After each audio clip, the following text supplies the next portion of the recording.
So friends again ఈ sufferings విషయంలో నేను ఫిజికల్ సఫరింగ్ గురించి మాట్లాడుతున్నాను. యోహాను సువార్త 5వ అధ్యాయంలో బేతేస్తు అనబడిన కోనేటి దగ్గర ఒక వ్యక్తి ఉంటాడు. ఎంత కాలం నుంచి సఫరింగ్ ఉందండి? 38 ఇయర్స్. 38 ఇయర్స్ సఫరింగ్లో ఉన్నప్పుడు యేసు ప్రభు ఆయన దగ్గరికి వస్తాడు. వచ్చి ఒక మాట అడుగుతాడు, నీవు స్వస్థపడగోరుచున్నావా అని. ఎందుకు అడగాల్సి వచ్చిందండి?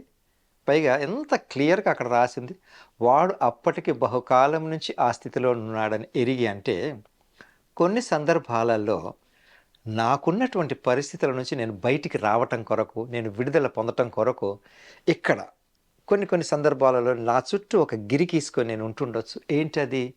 అసలు నేను అనుకుంటున్నానా లేదా? అయినా దాని క్లారిటీ ఎక్కడ అంటే అనుభవాలు అనుకుందాం.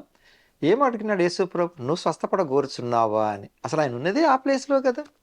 స్వస్థపడగోరుచున్నావా అని అడిగినప్పుడు నేనిచ్చే సమాధానంలో కూడా నాకు కొంత ఆధారపడి ఉంటుందండి. ఆయన ఏం చెప్పాలి? అవును అనాలి. పైగా ఈ సఫరింగ్స్ నుంచి విడుదల దయచేయటానికి అది దేవుడి చిత్తం, దేవుడి ప్రణాళిక అండి. అక్కడ ఎంతోమంది ఉన్నారు కదా, అనేకులు గుంపులుగా పడి ఉండారని మనకు ఉంటున్నప్పుడు యేసుప్రభు ఆ ఒక్క వ్యక్తి దగ్గరికి ఎందుకు వెళ్ళినాడండి? అది దేవుడి ప్రణాళిక.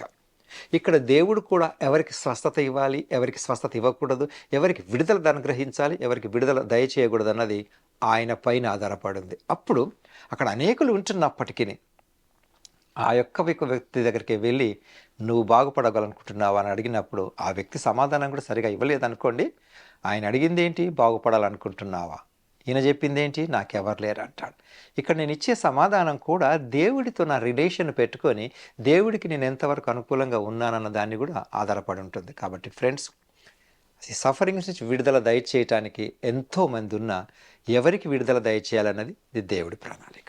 అనేకులు అక్కడ ఉన్నప్పటికీ ఈ ఒక్క వ్యక్తి దగ్గరికి దేవుడు వెళ్ళాడు కనుక అడిగినప్పుడు దేవుడు నన్ను ఏదో రకంగా మాట్లాడుతూ ఉంటుంటాడు.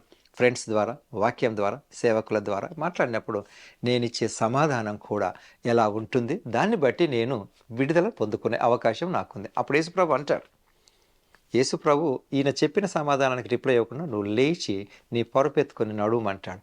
ఆ పిలుపు మూలంగా అతను లేచి స్వస్థత పొందుకున్నాడు. సఫరింగ్ నుంచి ఆ రకంగా కూడా మనం విడుదల పొందుకోవచ్చు.